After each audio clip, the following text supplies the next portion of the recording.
Welcome to 50/50 Books, the book review podcast where the books are split in two, and figuring out just what is going on is always a toss-up. I'm Taylor. And I'm Jonathan. This episode we are finishing Lakelore by Anna-Marie McLemore. I guess let's start, as we often do, with just how are we feeling having reached the end of this book?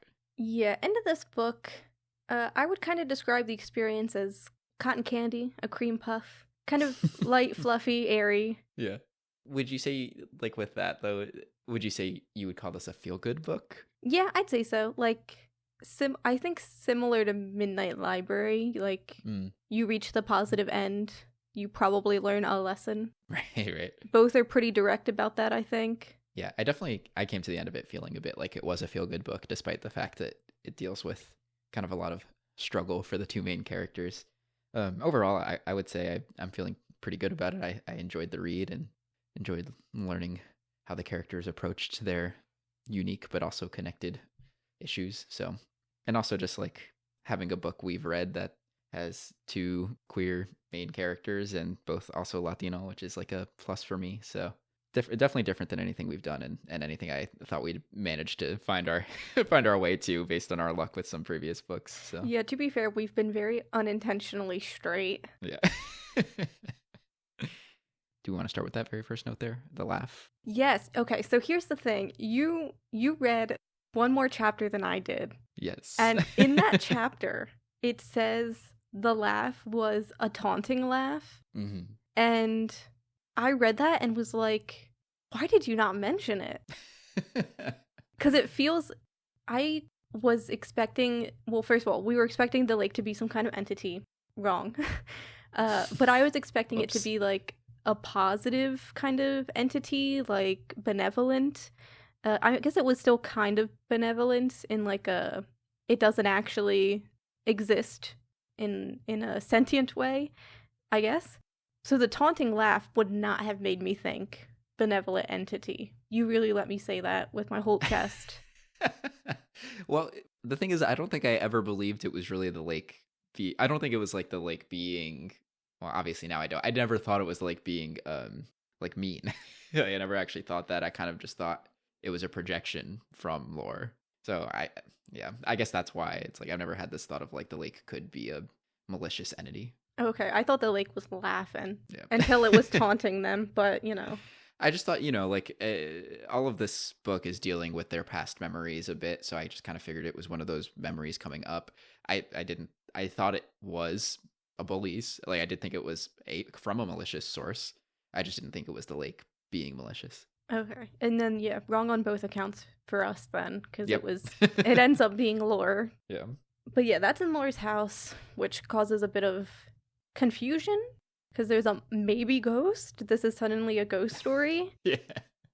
At least that's what they like. Yeah, because they get into a whole zone about it of like, oh, like the house is haunted. Like there's something up with the house, as though like I feel like this doesn't really get full resolution, but like as though the lake hasn't already expressed its own sort of, I don't know, supernaturalness. Like why would the house be unique here? Yeah, it was weird. Like they end up going to see Bastián's friends about this because one of them, their grandmother, as you know, most old grand people do, they have information about, right. In this case, I think it's the Lakelore and this house specifically. Apparently they're connected in the mythos going on here. This scene, I want to talk about it more later, so we don't really have to get into it, but it is when Lore's kind of gets integrated into the friend group as much as they can be in like a single afternoon, I guess. Also, another thing, the fact that they go and visit in person, like this is the Losers Club, is so weird to me. Like, it is, right? Really, nobody is using their phone. Which they definitely do have. Like, when we did the first episode, I was kind of like, I don't even remember them having phones. But then towards the end of this section, they're definitely talking on cell phones, right? Like, that's without a doubt. So I'm also confused about what we are supposed to accept is the social norm of the setting in this book. It was definitely giving contemporary, but we're ignoring our phones for most of the book. Very not contemporary behavior from these children, I'll be honest. Yeah, and Laura even like says something of, man, like they just gave me their address. I think it was Abreil, but I can't remember. It was like they gave me their address and like I'm not doing that. Like, that's weird. Yeah. They're very open and ready to accept this person they do not know. But whatever, I guess. We do eventually get like the house information, and it's basic bullshit. Like, take care of the house, be considerate if there's a ghost there, and then it'll calm down. And I think this is really just like a symbolic your house and your brain kind of being connected thing. Right. Like, you need to tidy up and take care of yourself because your brain is like, what keeps you going. It's kind of like a home. Yeah, I think this is honestly in line with something my family would say. They would never acknowledge a belief in ghosts, but like as far as like keeping things around the house clean, because then your brain is more clean or whatever they claim, which it probably has some merit to it, but it's mostly just used as a way to clean houses for 6 hours at a time when it's probably not necessary. So yeah, it definitely makes sense for like mental health. At least things get dirtier when you're at a low point, and then eventually, if you can, you clean it up and you kind of feel refreshed, revitalized. That's like a normal experience and also like a mental health experience, I think. Just varying degrees of how much you can do at a certain point. But Lore does all of it. Cleans the entire house. It just felt so silly to me. Like, we're gonna clean the whole dang house. And maybe it did feel silly because like this is something I experienced in my family of like, yeah, like we're gonna spend 6 hours on Saturday morning cleaning the house and immediately mess it up by inviting 80 people into our home over the next day. Like, it just didn't. It felt like a lost cause, if you will. Yeah, it felt weird to me because like I think I understood what was being said about it, but also then this like never comes up again and isn't like integrated, I guess, into lore in any capacity. Like, none of the haunted house part really comes up after this, right? Right, yeah, no, not at all. Which makes sense because the laugh isn't a ghost at all. Well, it's a ghost of the past, I suppose, but not an actual ghost. But Lore like doesn't learn anything from this really, or doesn't seem to. But I feel like that's Lore's whole character. Oh. They'll say some stuff and then not learn anything. So, ooh, that's a little negative. I kind of see what you're saying though. At least in the not like there's definitely an aspect of not reflecting on oneself in the same ways that they provide for others. It is way easier to give advice, which Lore will do constantly, than to actually take it. Yeah. Another part of this then is that Lore is taking a lot of credit for what's going on with the lake too. Yeah, timing wise, it kind of makes sense. They showed up, the lake went off. Though to be fair, I guess they have no idea if it could have already been happening before they showed up. They do kind of just assume that. Yeah, so it's kind of silly because so at this point does Lore not, because Lore has this perception that this lake world belongs to Bastián. Like, they mentioned that at some point, but they don't understand at this point that like Bastián has been supplying their own bad thoughts to the lake. Like, that is that not shared between them already? I think it's known because Lore can see the Ableises. Right. So like I don't get why Lore would take so much of the blame for it then. Well, I think it's because Bastián has been doing that for a long time, but now it's only been now that the lake has been like rising basically and acting up. Sure. And I think also this has to do with Lore's whole like self-image issue. Like, they think they're the problem 100%. Like, it's kind of like it's also an issue of they think Bastián is dealing with their issues. And how do I want to phrase this? I don't remember the exact term, but like Lore says Bastián and their friends, they're the nice kids, right? They're put together, they act correctly, they're acting as they're supposed to instead of how people might expect, quote unquote, expect minorities to act, which is what Lore did, right? They got into a fight, they, beat some white kid up, and that was such a nice kid. Like, how could you ever do that to a kid like that? And like, acting out negatively like that is what's expected of minorities, especially, people of color. So they just think too high. They've put Bastián on a pedestal. I guess that makes a bit of sense because Bastián is also not like the most forward about what, like, yes. Bastián kind of has a habit of hiding the truth behind things, or like, kind of passing things off around other people to, it's the whole, like, they don't want to burden other people, but maybe that has kind of led to a false image for Lore. Yeah, because when they're hanging out as a friend group, Bastian, like, is freaking out about the index cards that Lore has seen and can't accept a compliment that they're dealing with their ADHD well because it's not normal, right? It's not a normal way to be. And talking in conversations, they're playing along, I think is the wordage used in the book. Like, they're not actively being themselves. And this is something like with neurodivergent people, like they're masking their behaviors, right? They're suppressing things, like suppressing certain, what's the word? Suppressing the things they might want to say because it's considered the wrong thing to say, or it won't fit into the conversation, or it'll disrupt the tone. It's like accurate to them, but doesn't make sense in a quote-unquote normal conversation, so they have to suppress and like mask those type of behaviors. They've just gotten so good at it that, I mean, it's another aspect of hiding, right, which we talked about in the first part. So Lore's like, you dress well and you have a job and you're maintaining your ADHD and like you're perfect, so how could the lake be a you problem? And Bastian, meanwhile, is like, I'm not hiding anything, meanwhile hiding everything, right? Like, there's a lack of honesty, and obviously that openness, which we talked about in the first part, is why the lake is acting. It's a both of them problem, but they are hiding from each other, so they think it's a them problem, It's interesting because they definitely both have some confidence problems to address throughout this book, but Lore, I feel like it is much more, like, their confidence is much more shot than Bastian's is. Not that Bastian's doesn't have that, but Lore is in kind of given up mode, especially like not really engaging with that second learning specialist visit, and like kind of just, I don't know, feeling like they have to accept that, like, or accept is not the right word, but like they have a certain life that they're allowed to live. There's not like a lot of gusto behind trying to change much, only trying to hide things.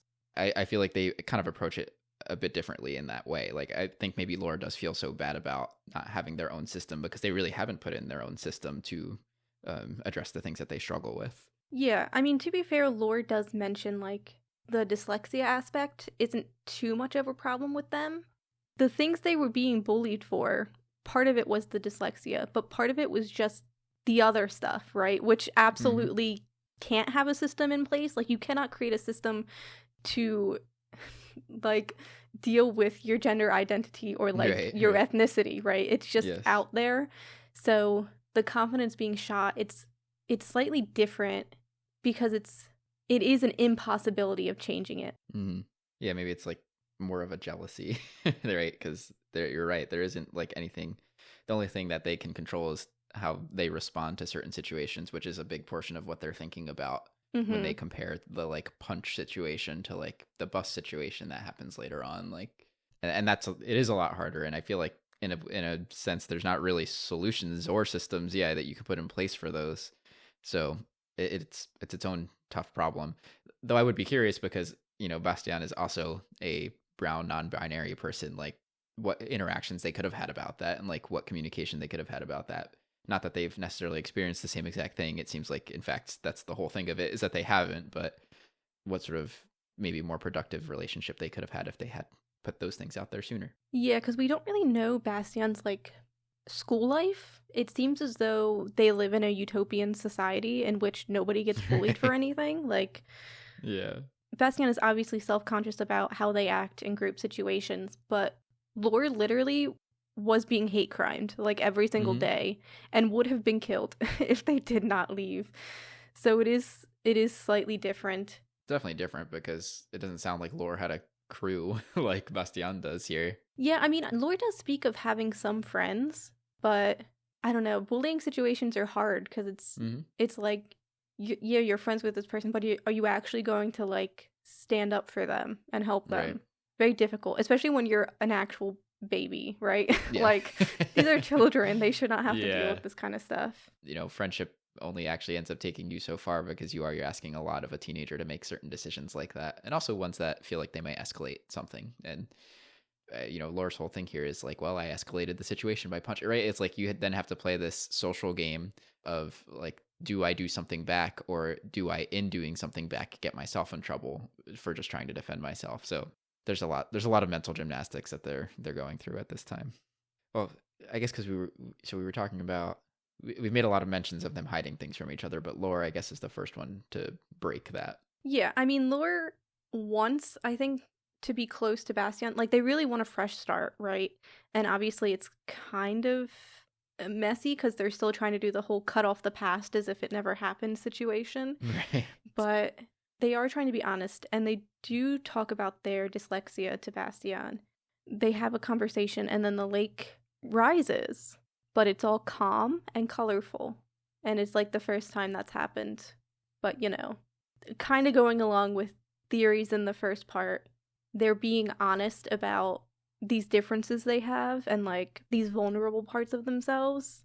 So the lake is also kind of being open and calm and colorful because, like we mentioned, it's kind of like the beauty in what makes you different from other people type of situation, which basically gets confirmed later. But, we're still guessing at this point that that's what's going on. I think it's interesting that the lake seems to incentivize the sharing with the response.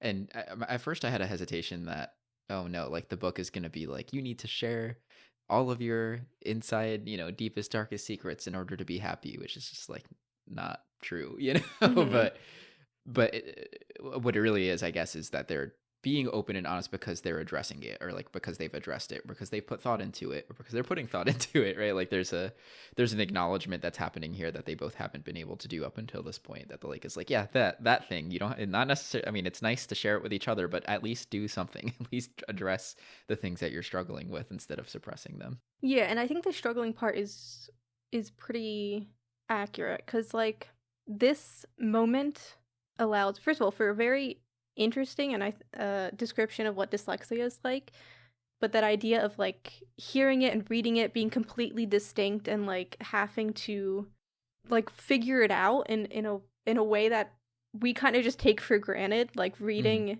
I don't like, it was such a succinct way of explaining it. It was really interesting, but it kind of allows for another moment of honesty, both because Bastian trusts Lore at this point, and we get like the tee shot scenario, right? Right.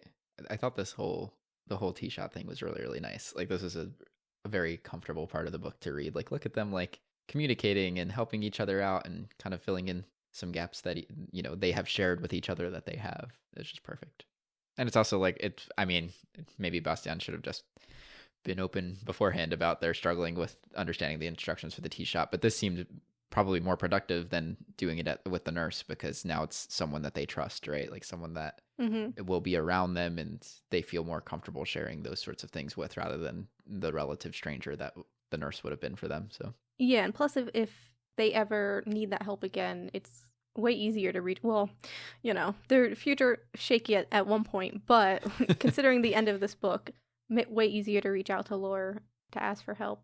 And also, I think it just makes Bastian feel more comfortable about asking anybody else for help. Because you kind of need to do it the first time, and then it's like, okay, that actually was fine. Yeah, well, because then we also see Bastian is able to take care of it for themselves when they go to their brothers later on. Yeah.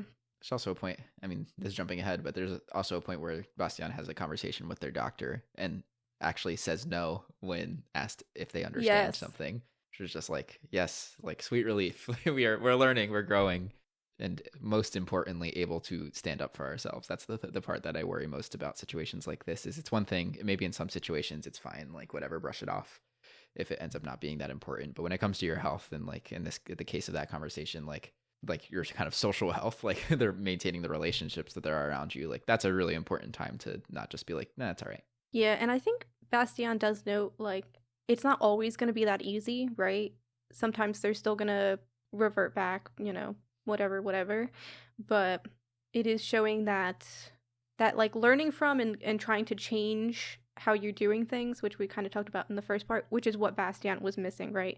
Because they keep just brushing things off, basically trying to separate things. But this is like the learning aspect, and the learning aspect is really interesting because it's like with the index cards, we see how it's not just a straight line. Like, Bastian is going to have to change it. I think this is what the doctor's appointment is about. Like, Bastian being like, is it okay that the things that are working now might not work later? Which is, that's more common than people think. But neurotypical people, they kind of just make routines and then they can do them, and then that's just kind of how their life goes. This is like, you need to keep changing things so that you keep learning and keep moving forward positively. So it is a bit more scary, because you want to hear, like, this is what you need to do, this is the medicine you need to take. Right, problem solved. But, like, that is not how this is working. But I think you obviously need to realize that, which Bastian does, and also be like, is it okay that it's going to be like this? And it's like, yeah, it's fine. Like, you'll get through it, and, you know, you have a good support system. You know, you have a doctor who's willing to listen to you, which is important. Yeah, wild. Telling you, utopian society. Like that they just had this low-key casual conversation with their doctor. Yeah, crazy. But that's the dream, you know? They're honestly on the right track to start with. It's really just their perception of if it's right, because in doing the index card shuffling to notice that they're still there and know, like, to pay attention to them, they kind of already know the answer, because it's built into their system that things are going to have to change around, and that's going to be okay. It's just you see the rejection of it in them not wanting anyone else to see it. So it kind of just solidifies something that I think they secretly already knew. Yeah. Did we mention the fact that they kissed that day? Ugh, the kiss. It felt very it didn't feel like the most, like, revolutionary scene, you know? I feel like I was like, okay, this I kind of expected this to happen at some point. Yeah, the kiss, it was gonna happen. It was inevitable. Taylor, you're funny. I mean, romance hater number one reporting. I do have some thoughts about, like, all of the relationships in this book, but we'll probably get into them towards the end when everything's kind of resolved, however which way. But I think it still kind of struck like okay, there's obviously, you know, now we're acknowledging that there might be some feelings here, and, you know, we're getting comfortable enough to be physical with each other, without it being like this is a romance book, you know. It's because I had some similar thoughts about a previous book, but, like, I kind of like it when it's there's allowed to be romance without it, like, totally being the focus. It gets used as a tool, but I would argue that does not make it the focus. So I kind of liked the more, like, okay, it's one scene and then it's for the most part done. Yeah, because I think later they make this distinction, but I think it kind of reads throughout. Like, they could be in a relationship or not be in a relationship. They would still want to be close to each other. Right. So there is that, yeah. I will say, it's around this time, I don't remember, it's around this time, Lore gives some great fucking advice, to be honest. Like, obviously towards Bastian, but also they're the ones that are like, maybe we just shouldn't hide, we should stop fighting the lake. Maybe that's the solution. Yeah. And it's like, wow, they nailed it. I wrote a note that was like, they haven't solved the problem already, have they? When that happened, and no, they hadn't. I mean, yeah, because the issue is Bastian is not willing to accept anything yet. And also Lore says that and is like, okay, Bastian, you go do that now, and then takes themselves off the list. Like, they're like, that's not about me, though. So we know what's happening. Yeah. Like, logically, but we're not emotionally ready for it yet, I suppose. Okay, so it's after another session with Amanda. Lore is going home, and they have this feeling that somebody's, like, following them, but they also, like, can't look back to check.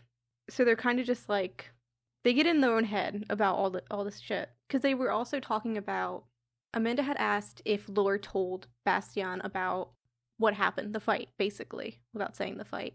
And Lore is still in their denial arc, so obviously the answer is no. But it's on their mind now, and then they feel like somebody following them, and they just kind of feel, like, very paranoid and, like, in their own head, basically. So that causes the lake to rush in for a negative reason this time, and it's, like, pretty bad. Bastian is kind of minding their own business, and then they get hit with, like, their bad moments, and Lore shows up and, like, helps them deal with it, and also drops, like, the sometimes you can't separate the hard things from the good things line, which, beautiful advice. wish they would take it. And outside of Bastian's house, that's when Lore's bad moments come up, basically, right? And Lore's like, I need to protect Bastian from how terrible I am and all of my bad past and all of this stuff. And that's, I think, when we figure out the laugh is Lore's laugh, like when they were scared, because they played along to the jokes, right? Like, they would get treated like shit and they would have to pretend to laugh along. Like, oh my god, it's so funny that you're a fucking racist. Right. Like, what a good way to put it. But of course, Bastian still kind of gets a peek into what happened, and now they know.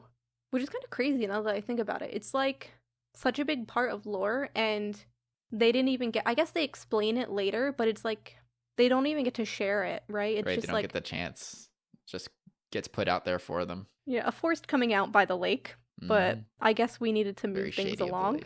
Yeah. So Lore runs away and is like, I'm a terrible person. This is kind of the turning point, I think, for Bastian.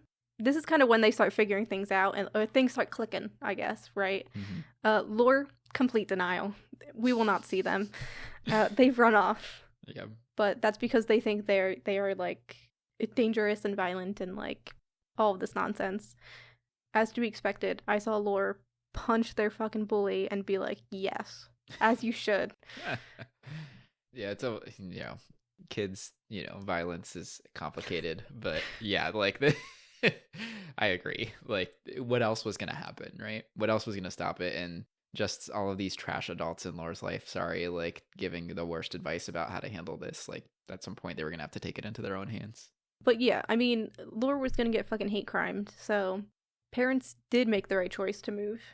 But regardless, we start getting bits of Bastian kind of being like, it's, not all bad. Like, Lore's right. The good things, the hard things, they're connected, and I am supported. People do love me, and like, just like the classic end of arc realizations. Although some could argue they felt a little quick.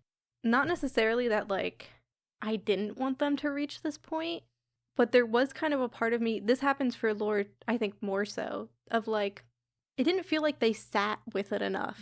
It's a bit of an off-on switch. Yeah, because Lore like says the line and like runs away, and then not too long later, Bastian is like, actually, they're right. And it's like, they didn't sit with it. They didn't like hang out with any of these people that supposedly support them. They didn't like, simmer in the, are they right? Are they not right? Yeah. I guess they're kind of simmering the whole time, but also they're not, because they're so negative the whole time, right? It's like, I have to hide all these things, and I'm so in denial that I don't realize what's going on. And then they're like, actually. It seems like more of the book is just trying to make sure you're on the same page with, like, or at least understanding why Bastian is feeling the way they are. So that way, when they have this realization, you understand why they're having the realization, less so than having the full growth story. At least that's kind of how I interpret the structure. It just feels like the end, right? It feels like the results, I guess, is how to phrase it. Like, there is that lack of questioning it, I guess. Yeah, no, you're right. Just grappling with it. Yeah. Grappling is a good way to put it, yes. Because it is just like them not grappling with it, them just thinking things are pretty bad and like trying to hide shit, being in denial, blah, blah, blah. And then the result. But there's nothing like of substance in between that. It is very like, it's a black and white scenario, which feels kind of off for what the book is about. But I also think it's just a style choice. So yeah, we get Bastian kind of having their like moment, kind of basically reaching the end of their arc. So this is the time in which Bastian can now act as the advice giver towards Lore. And I think it's Bastian leads Lore under the lake. And it's basically like, you're right, like, we can't keep hiding things. That's the scenario going on. And they drop the, you can't separate everything hard from everything beautiful. Slight difference. But plays into the color beauty aspect of the lake, which is kind of what Bastian is trying to get across. The issue is, what is being called beautiful here is Lore beating the shit out of somebody. Yes. Yeah, Lore has some thoughts about that. Yeah, it's like, I think this is also when they're like, it's not my dyslexia that's the issue. Like, I had my mom, like, I had both my parents, they were really good about it. It's really I got bullied and then I became, Like the stereotype. and I was the one in the wrong, right? Right. At least that's what everyone told them. Yeah, and it's like, that's not beautiful, right? Mm. I would argue otherwise. I had some words in my notes, but basically, like, just taking back, like, your power. Lore does this more later with the looking thing, but finally having enough and standing up for yourself, like, beautiful moment. But that's also, we've kind of been trained, I guess, that's not, right? That's not the beautiful choice. Right. We kind of see the stand up to bully moment sometimes, but not in like a physical altercation. It's usually like I'm going to argue at you or like give a speech and that's going to solve the problem. But this was fucking awesome. I would say in a case especially where someone has already been the victim of it, it makes sense for the person to fight back with that same thing, right? Like it's really just the self-defense at that point. Right, because it's not like it was just words. Like, Lore was being touched. I don't know if necessarily... I mean, they got into a fight before, which is how Lore and Bastián met. Mm-hmm. So they've obviously gotten physical before, but the bullies would, like, grab Lore and, like, pull on their shirt. Like, stupid shit. Like, don't touch me, you know? Yeah, exactly. I think getting that extra context, too, of Lore saying, like, what they didn't realize was like they also grabbed my binder, right? Like, and it's like this is the whole, I mean, this is, first of all, like, don't touch anyone, but especially for reasons like this, like, you never know, right? You don't know what you're doing. You do that, like, what level of battery you are performing on someone by doing something like that.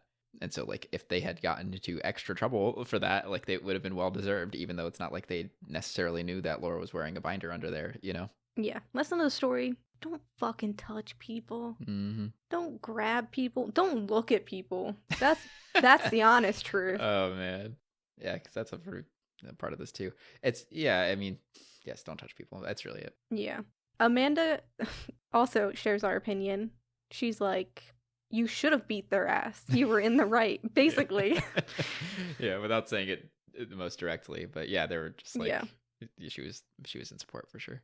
It's really a shame we didn't get more of her. Yeah, it felt like a quick turnaround because she was kind of like easing into things. And then we get to this session and she's basically like, yeah, your school was wrong.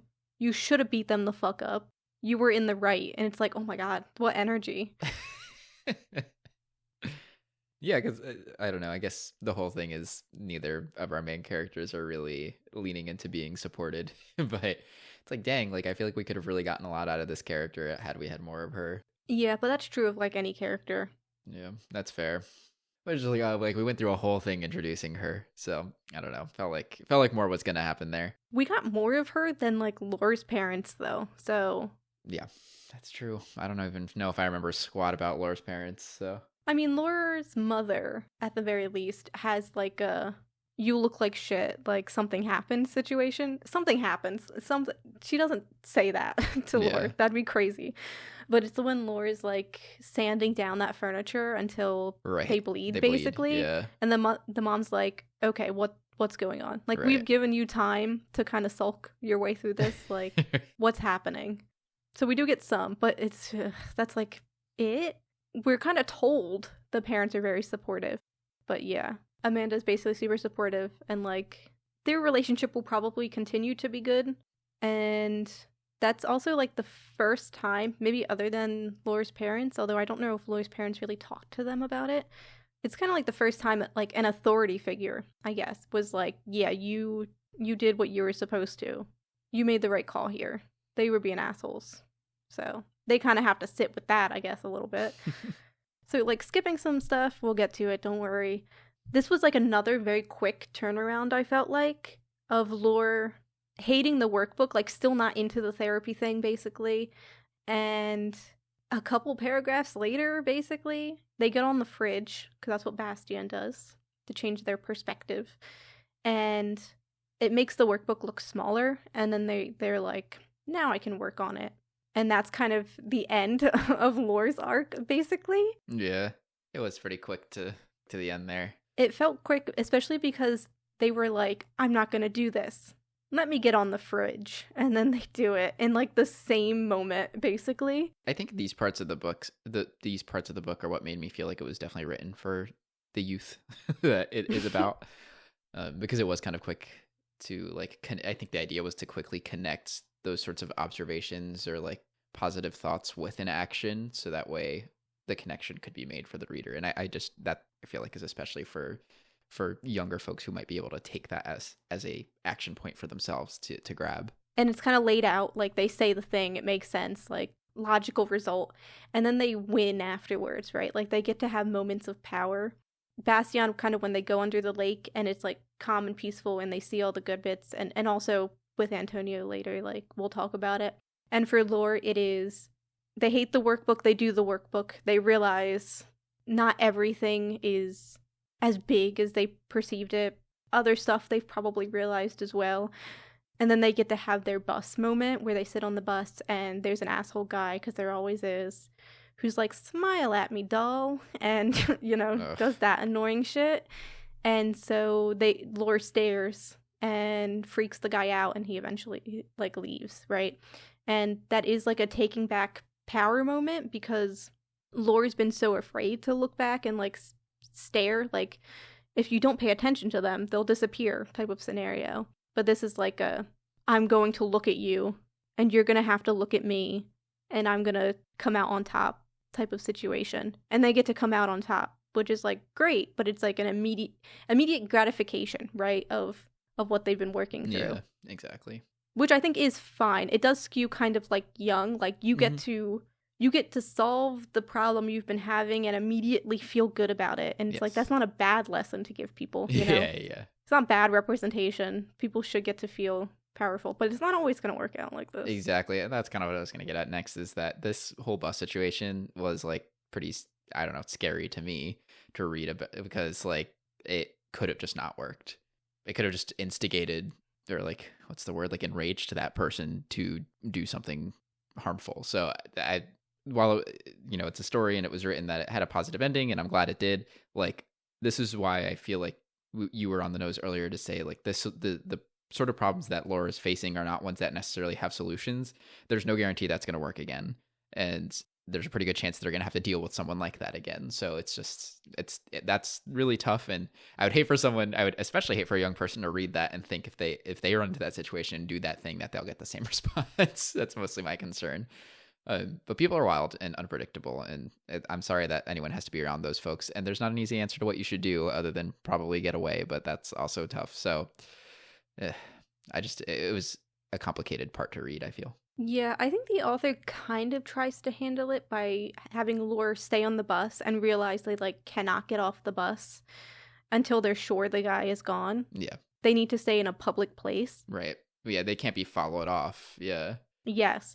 Like, as somebody who's femme presenting, like, I used to jog outside like a long time ago, and I simply stopped for a while because men really just think they can give their fucking opinion. Like, why don't you smile? I've gotten those before. You know, you get cars that honk at you. I had a guy comment on my ass literally while he had a child with him, and I'm like, what the fuck are we doing here?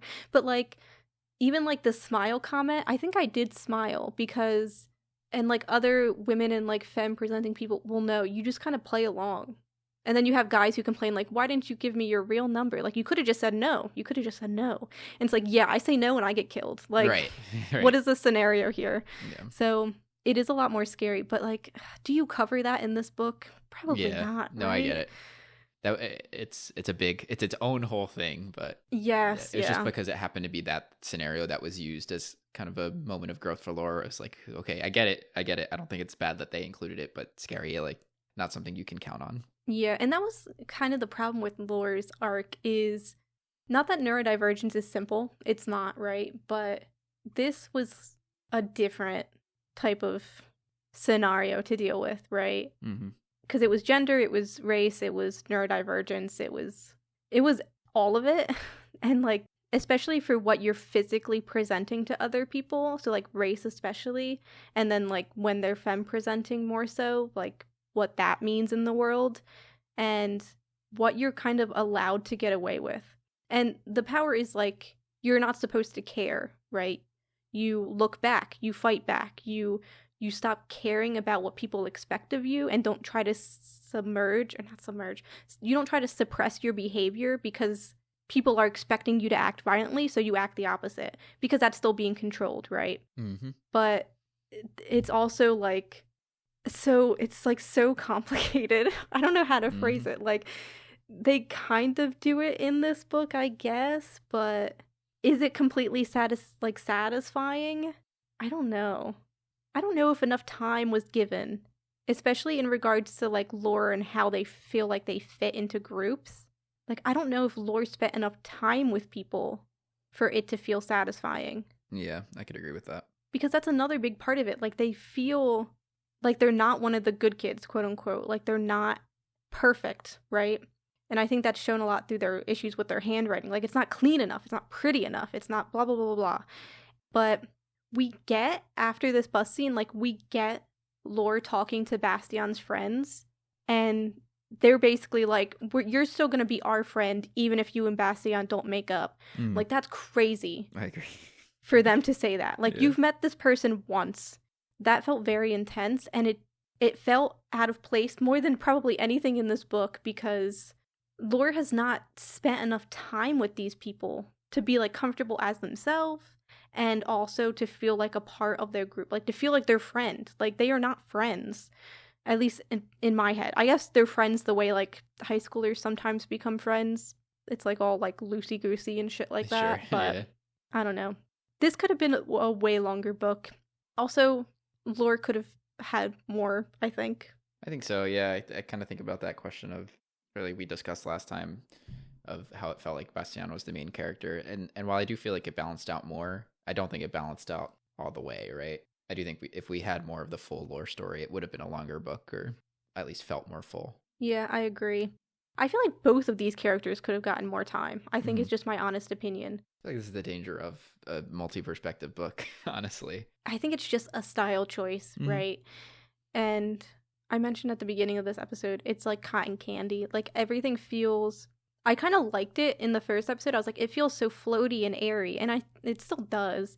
But there are some bits, and this is like personal like style, where I just want more substance. Like, I wanted more grappling. I wanted more time between the platonic relationships, and I don't know. It was all just kind of floaty. I think I saw a review calling this book like lyrical. I think I used that word in the first part too. So obviously it's a style choice, right? Kind of being lyrical, kind of being lofty. Like, you're not going to get a lot of substance or length or time with it. So it was fine. So Bastian has kind of already figured themselves out, and that means they finally go see their brother. They are going to make Alebrijes together. They're going to see each other for the first time since Bastian also has been kind of avoiding Antonio, and it's not exactly subtle because Antonio, I think, calls them out earlier in the book and is like, I haven't seen you in a long time. What's going on? Bastian's like, nothing, of course. so they have this interaction pretty early on after Bastian arrives, I think, where Bastian kind of comes out with why they haven't wanted to see Antonio. It was interesting because the reason was kind of just, I want to be like you, but I don't want it to be weird that I want to be like you. But I thought it was kind of, I don't know.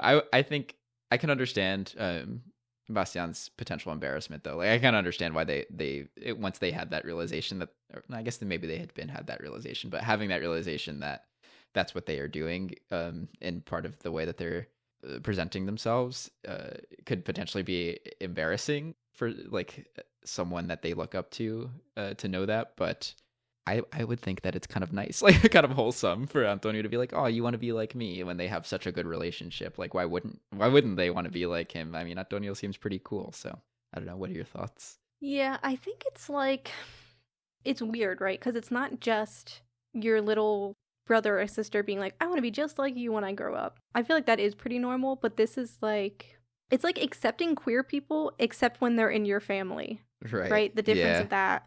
So maybe the worry is Antonio being like freaked out or unaccepting because this isn't just somebody who wants to be like you. This is somebody who has like changed their gender, quote unquote, changed their gender identity and is now taking like testosterone and is like trying to be like you, right?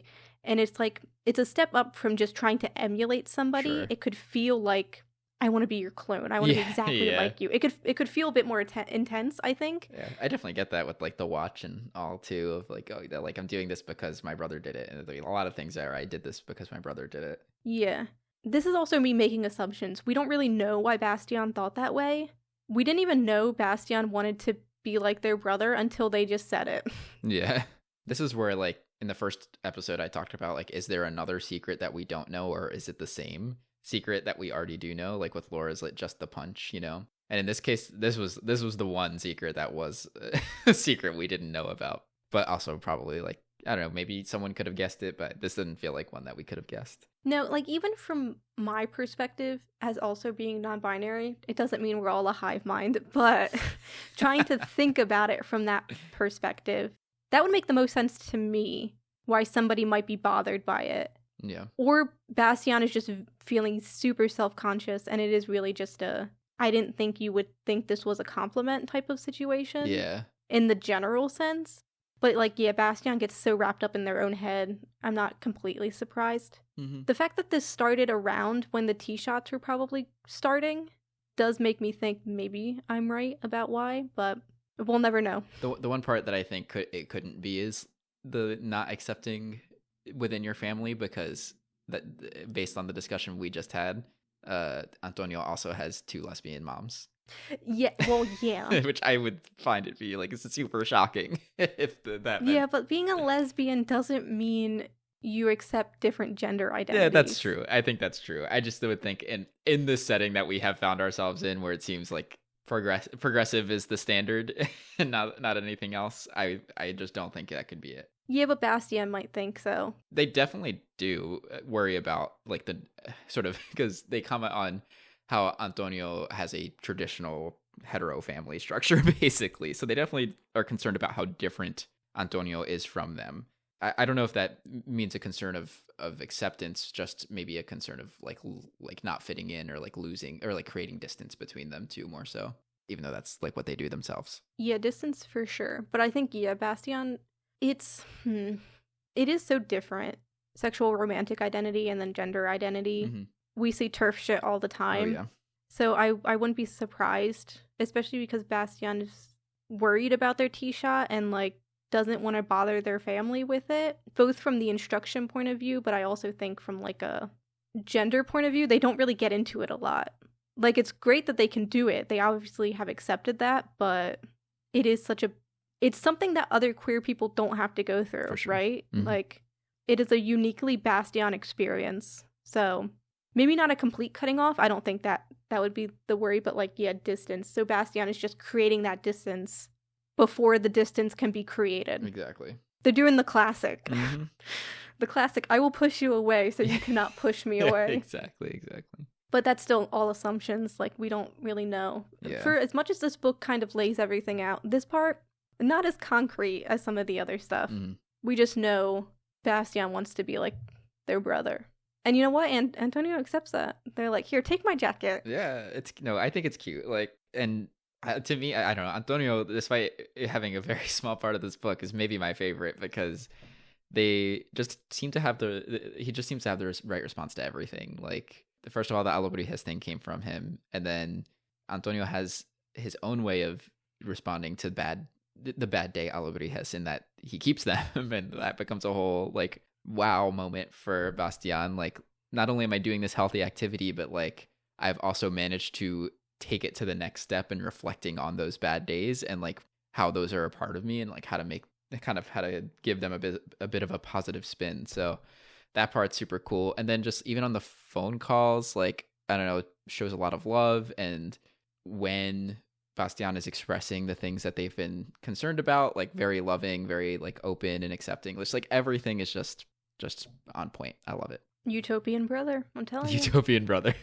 And Bastián's utopian family, which is crazy. Yeah. I did like how Antonio treats the Ableism, though, because it's similar to what Lore needed to do. It's, like, basically taking back power, right? Like, You can't let the bad days control you. Like, Antonio's making something creative and something, like, beautiful out of the bad experiences.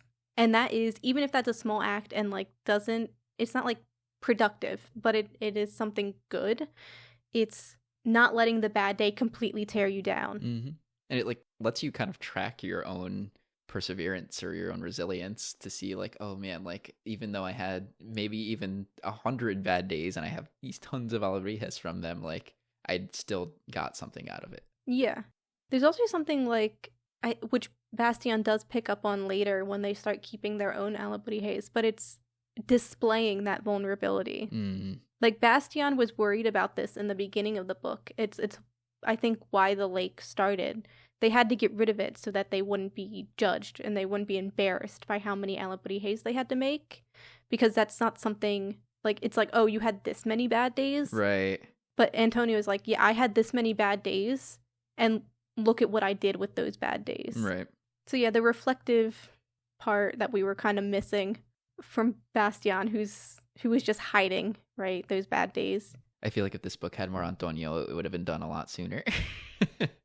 Maybe that's the true reason the drama was happening, because we couldn't have Antonio in this book. I feel like we otherwise kind of closed it out, right? Lore apologizes and also admits that they have a thing as well for Bastián. I feel like the last 30 pages of this book was like not anything else happened. Yeah, it was kind of just like the tying up all those loose ends, I guess. We do get the final installment of you have to accept the good days, the bad days, making good things out of bad days.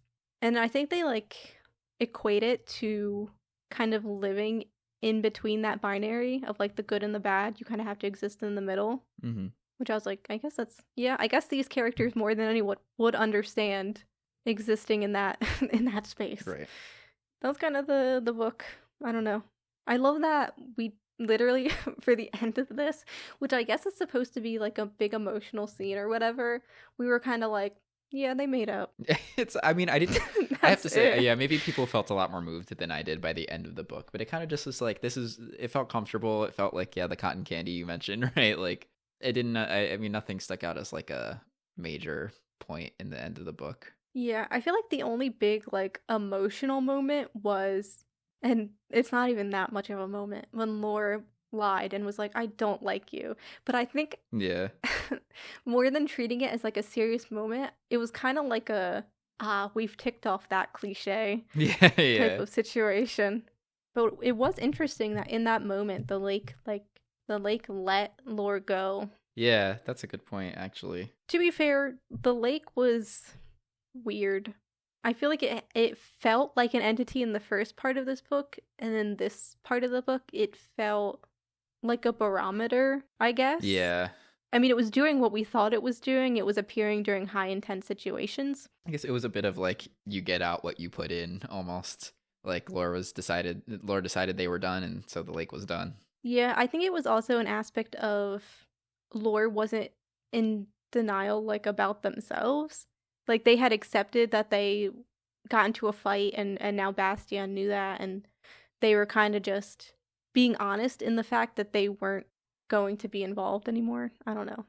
I mean, they did just lie in that scene, but Lore knew they were lying. It's not like they were in denial about their feelings. So there was a certain openness and honesty there, I suppose. Yeah. Interesting version of it to incentivize, I guess.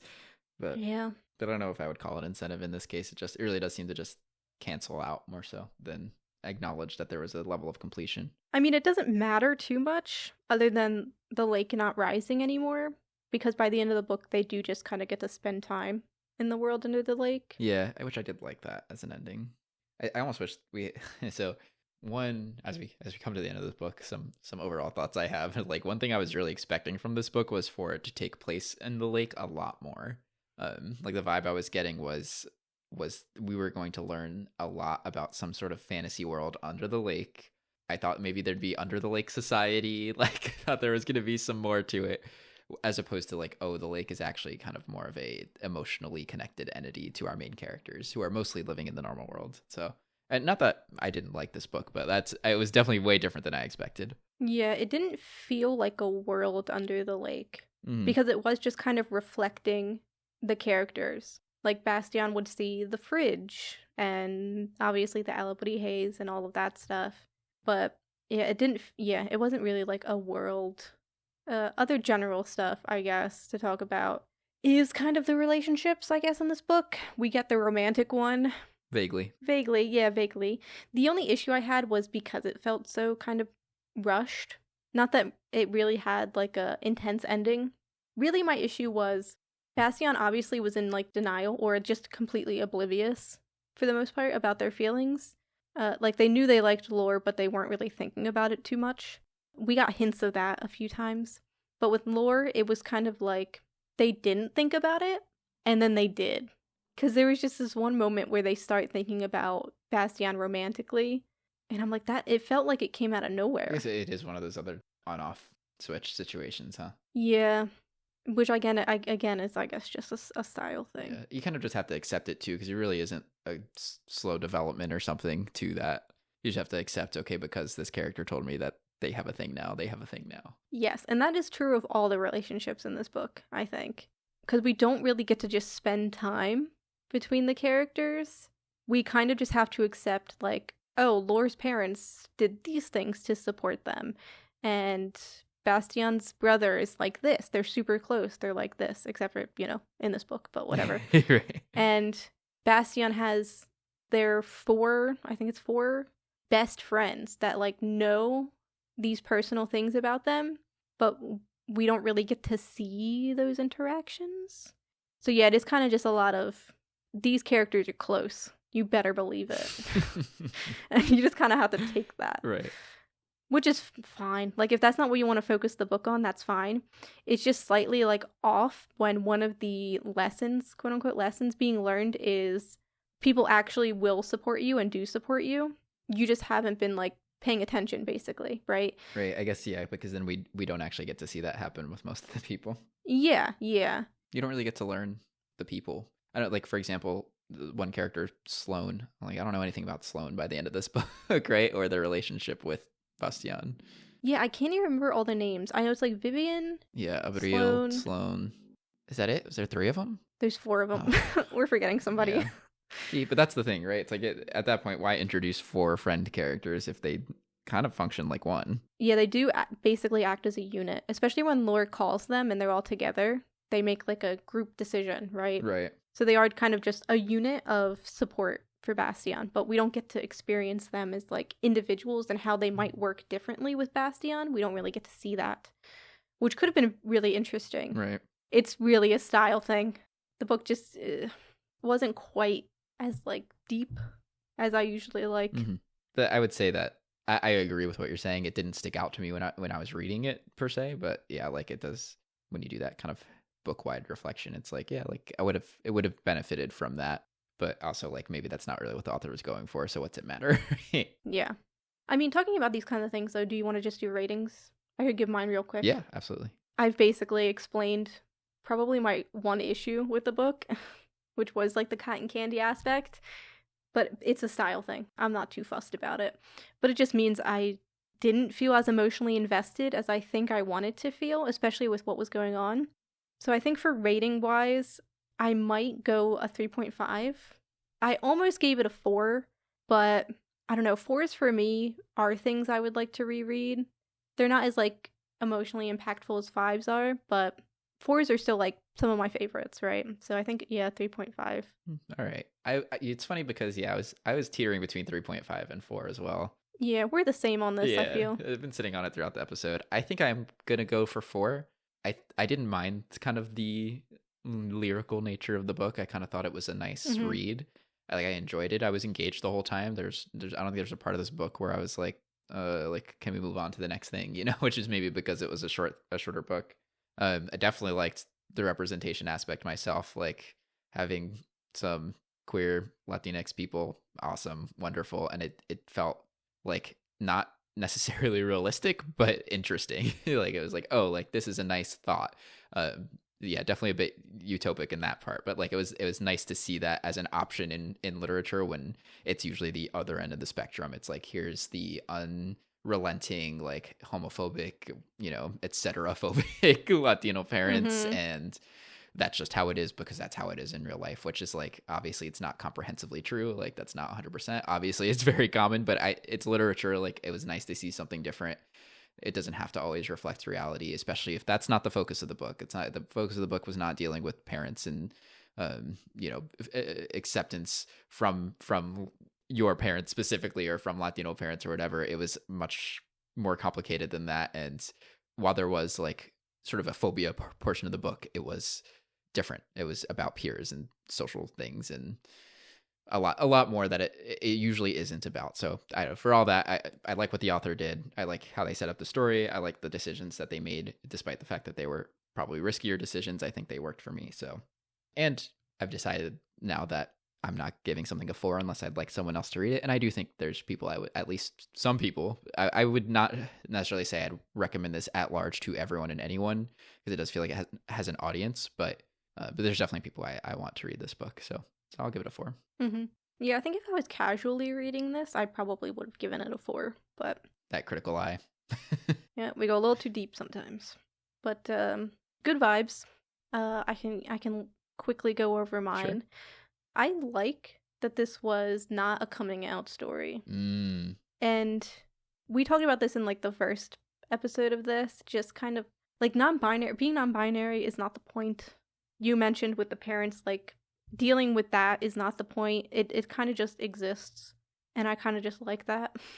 Because that is always the worry when you pick up like queer media. Yeah, like any of it. Is it going to be a coming out story? I really don't need it to be. I don't know. I like when queer characters can just kind of exist and be queer. Exactly. And they were in this, utopian society, but they were. We really actually found a queer book. Yes. Thank goodness. It took so long. It was not without trying. Yeah, it'll be another couple months before we get another. At least, yeah. I think for my good vibes, I think I just like that the author was willing to break alternating structure between the 2 points of view. I think they saved themselves a little bit there. I think it could have been like a lot of dead chapters. There was definitely some short ones in the first half where I was like questionable, but their willingness to like play with that structure a little bit so we could just get the story we were supposed to get. I liked that. Yeah, and also talking about dead chapters, they didn't try to make this book longer than it needed to be for what they were going for. Yeah, because you get those like 1-page chapters and stuff, but I mean, it's okay if that's all that they needed to say. Yeah, exactly.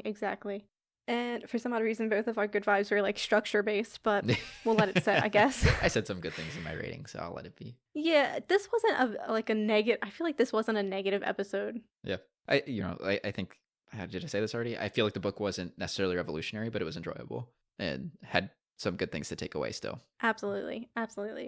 So what we're reading next is called Lonely Castle in the Mirror by Mizuki Sujimura. It is broken up kind of by semesters. So we're reading a little bit over half, but I wanted to get to a semester because I felt like that would be a good breaking point. So we're reading up to, but not including, the 3rd semester, subtitled Goodbye. As always, for this episode, for your own thoughts or theories, the Twitter is 5050_books. Anything else to say? I've got nothing. Perfect. Bye-bye. Bye.